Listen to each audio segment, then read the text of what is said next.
Capítulo 11 del libro de Fisiología Médica de Wheaton y Hall. Hoy vamos a hablar acerca del electrocardiograma normal y bueno, vamos a iniciar.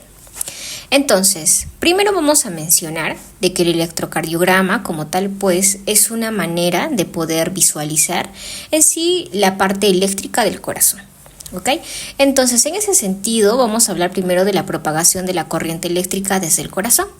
Cuando el impulso cardíaco se propaga por el corazón, como ya hemos hablado en el anterior capítulo acerca del sistema de conducción, la corriente eléctrica no se limita solo al miocardio, sino parte de esa corriente se va a extender hacia los tejidos adyacentes y una pequeña fracción va a alcanzar la superficie del cuerpo. Si colocamos electrodos sobre la piel, a ambos lados del corazón podemos registrar los potenciales eléctricos generados por esa actividad eléctrica. Y a este registro le vamos a llamar electrocardiograma, es decir, el registro de los potenciales eléctricos del corazón. Bien, entonces ahora vamos a ver cuáles son los elementos de un electrocardiograma normal. Primero, vamos a tener la onda P. La onda P va a representar los potenciales eléctricos generados durante la despolarización de las aurículas y ocurre antes de la contracción auricular. Luego tenemos el complejo QRS, que en este caso va a corresponder a los potenciales generados durante la despolarización de los ventrículos justo antes de su contracción. Y aquí, pues como bien sabemos, tiene tres fases. La fase Q, que es la primera deflexión negativa, la fase R, que es la gran deflexión positiva, y la fase S, que es la deflexión negativa que sigue a la R. ¿No? Luego vamos a tener la onda T. La onda T ya también va a representar la repolarización ventricular, es decir, el proceso por el cual los ventrículos recuperan su estado eléctrico basal después de haberse despolarizado. Ahora, ¿cómo es que realmente relacionamos el electrocardiograma con la contracción auricular y ventricular? Para esto nuevamente vamos a mencionar las ondas, el complejo y en este caso también las ondas P y la onda T, ¿no? La onda P va a aparecer justo antes de la contracción auricular. El complejo QRS aparece justo antes de la contracción ventricular y los ventrículos permanecen contraídos durante un milisegundo o unos milisegundos después del final de la onda T, lo que indica la finalización de la repolarización ventricular. Ahora, la repolarización auricular no es visible en el electrocardiograma porque queda oculta por la magnitud del complejo QRS. Ahora, lo que tenemos que también mencionar aquí es acerca de los intervalos. Existen intervalos en el electrocardiograma y vamos a tener el primero de ellos, que es el intervalo PQ, o también también podríamos hablar del PR, ¿no? Entonces, específicamente el intervalo PQ va a medir 0.16 segundos. Es el tiempo entre el inicio de la onda P y el inicio del complejo QRS. Representa el intervalo desde que comienza la contracción auricular hasta que comienza la contracción ventricular. De ahí tenemos también el intervalo QT, que mide aproximadamente 0.35 segundos. Es el tiempo entre el inicio de la onda Q y el final de la onda T. Esto va a representar el tiempo total de la contracción ventricular, es decir, desde la despolarización y la repolarización. Ok, ahora hablemos acerca de la frecuencia cardíaca. La frecuencia cardíaca se calcula como el recíproco del intervalo entre dos complejos QRS sucesivos, es decir, el intervalo entre los dos latidos va a ser de 1 segundo y la frecuencia va a ser de 60 latidos por minuto, ¿no? Bien, esto de hecho vamos a verlo en el siguiente capítulo, donde vamos a hablar acerca de cómo se lee un electrocardiograma, pero obviamente la parte teórica. Bien, entonces también se nos menciona en el libro acerca de la dirección de la corriente durante la despolarización ventricular. Durante la despolarización, la corriente eléctrica media se mueve desde la base hacia el ápex del corazón, es decir, de arriba hacia abajo. El corazón está rodeado por un medio altamente conductor, por lo cual esta corriente se transmite bien hacia los tejidos y también hacia la piel. La primera región en despolarizarse es el tabique interventricular. Desde ahí, el impulso se va a propagar rápidamente hacia la superficie endocárdica del ventrículo. Ahora, ¿cuál es la trayectoria de esta corriente? La corriente eléctrica va a fluir desde las regiones ya despolarizadas, es decir, desde las regiones electronegativas hacia las regiones aún polarizadas, es decir, las electropositivas. El flujo neto de corriente sigue una trayectoria elíptica que va desde la base del corazón hacia el ápex. Por eso, un electrodo ubicado, por ejemplo, cerca de la base del corazón, capta una señal negativa y un electrodo ubicado cerca del ápex va a registrar una señal positiva. Ahora, un tema muy importante, obviamente de manera teórica, es hablar acerca de las derivaciones electrocardiográficas, ¿no? Y para tener en cuenta de manera resumida, vamos a decir que, como bien sabemos, un electrocardiograma es el registro de los potenciales de acción, pero para poder entender las derivaciones vamos a decir que es como una cámara y que las fotos van a llamarse derivaciones. Entonces, con el electrocardiograma lo que hacemos es registrar la actividad eléctrica del corazón desde diferentes puntos del cuerpo o desde diferentes ángulos, ¿no? Esto se va a lograr colocando electrodos en lugares específicos de las extremidades y el tórax.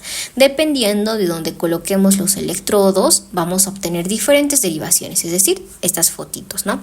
Que nos van a mostrar la actividad eléctrica del corazón desde distintos ángulos. Ahora, vamos a también entonces a mencionar.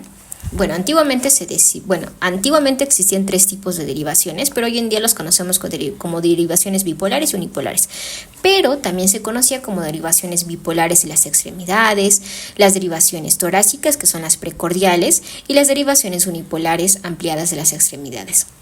Entonces podemos aprendernos también de este modo y lo importante aquí es aprender lo siguiente. Dentro de las derivaciones bipolares de las extremidades, estas van a medir la diferencia del potencial eléctrico entre 2 extremidades y van a existir 3 derivaciones bipolares principales. La derivación 1. El terminal negativo del electrocardiógrafo se va a conectar al brazo derecho y el positivo al brazo izquierdo. Durante la despolarización, cuando el corazón, es decir, se está activando eléctricamente, el brazo derecho va a ser más negativo que el brazo izquierdo, lo que va a generar una señal positiva en el electrocardiograma. Derivación 2. Aquí ya también el terminal negativo se conecta al brazo derecho y el positivo a la pierna izquierda. Como el impulso eléctrico en el corazón normalmente va de arriba hacia abajo, como hemos dicho hace un rato, se va a generar una señal positiva en el electrocardiograma. Derivación 3. En esta derivación, el terminal negativo se va a colocar en el brazo izquierdo y el positivo en la pierna izquierda. Y en este caso, el brazo izquierdo va a ser negativo respecto a la pierna izquierda y también se va a generar una señal positiva. Ahora, en el libro, y también esto es pregunta de examen, se nos menciona la ley de Beethoven. ¿Qué es la ley de Beethoven? Bueno, lo que tú tienes que saber es que según la ley de Beethoven, el potencial eléctrico de una derivación va a ser igual a la suma de los potenciales de las otras 2 derivaciones. Es decir, si sumas las señales de la derivación 1 y derivación 3, debes obtener la derivación 2. Por ejemplo, si el brazo derecho está a 0.2 milivoltios, el brazo izquierdo a más 0.3 milivoltios y la pierna izquierda está a más 1 milivoltio, entonces la derivación 1 tendrá un potencial de 0.5 milivoltios, porque 0.3 milivoltios menos, en este caso, va a ser menos a 0.2 milivoltios y esto nos va a dar igual a 0.5 milivoltios, ¿no? Y lo mismo con la derivación 2 y con la derivación 3. De hecho, es lo único que tienes que aprendértelo, sobre todo más adelante para poder leer un electrocardiograma, pero no es tan difícil. Entonces, esto, por ejemplo, lo que acabamos de decir, básicamente confirma que la ley de Beethoven es correcta. Ahora, hablemos acerca de las derivaciones torácicas y las precordiales. Estas derivaciones se colocan directamente sobre el tórax, el área del corazón, y están diseñadas para detectar cualquier anomalía eléctrica que puede estar ocurriendo en los ventrículos del corazón. Estas derivaciones van a ser B1, B2, B3, B4, B5 y B6. Las derivaciones B1 y B2 se van a colocar en la base del corazón cerca del lado derecho y generalmente muestran un complejo QRS negativo. Las derivaciones B4, B5 y B6 se van a colocar más cerca de la punta del corazón y generalmente muestran un complejo QRS positivo. Estas derivaciones como tal, pues son muy útiles porque pueden detectar pequeños cambios en la actividad eléctrica del músculo cardíaco, como los que ocurren, por ejemplo, en un infarto de miocardio, ¿no? Como un dato adicional vamos a mencionar las posiciones, en este caso, de los electrodos en el tórax. La B1 va a estar en el cuarto espacio intercostal a la derecha del esternón, la B2 va a estar en el cuarto espacio intercostal a la izquierda del esternón, o puedes decir lateral a la izquierda del esternón. La B3 va a estar en el quinto espacio intercostal a la izquierda del esternón. La B4 va a estar en el quinto espacio intercostal en la línea medio clavicular izquierda, y la B5 va a estar en el quinto espacio intercostal a la izquierda, en este caso del B4.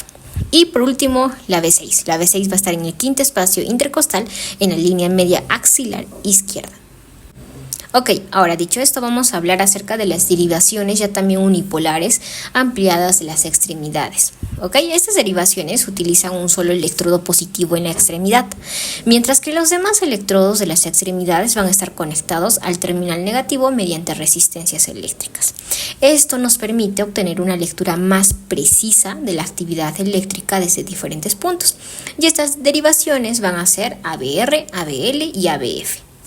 Entonces, ABR va a ser básicamente el terminal, nos va a decir que el terminal positivo está en el brazo derecho, ABL, el terminal positivo está en el brazo izquierdo, ABF, el terminal positivo está en la pierna izquierda, o bueno, puede ser o simplemente en el pie, ¿no?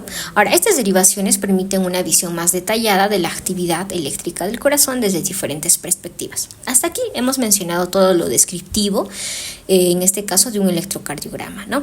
Ahora, ya para finalizar, solamente vamos a mencionar que pues todas estas derivaciones que acabamos de mencionar pues es fundamental primero para poder entender la actividad eléctrica del corazón, y con las derivaciones, por ejemplo, bipolares, podemos observar la diferencia de potencial entre dos puntos en las extremidades, mientras que las derivaciones torácicas nos permiten ver la actividad eléctrica de los ventrículos. Por otro lado, las derivaciones unipolares ampliadas ya también nos dan una perspectiva más precisa de otras partes, en este caso del cuerpo, ¿no? Todo esto nos va a ayudar a detectar cualquier anormalidad en el corazón, porque si es complejo leer solamente el electrocardiograma de forma normal, es aún más complejo incluso leerlo pues de alguna patología, ¿no? Y bueno, de esta manera hemos terminado con ese capítulo, el capítulo 11. Nos vemos en el siguiente capítulo, donde vamos a hablar específicamente acerca pues de la lectura del electrocardiograma, ¿no? En la interpretación de la electrocardiografía, de las anomalías del músculo cardíaco y el flujo sanguíneo coronario, que en este caso nos va a hablar del análisis vectorial. Si te ha gustado este capítulo, dale like y suscríbete.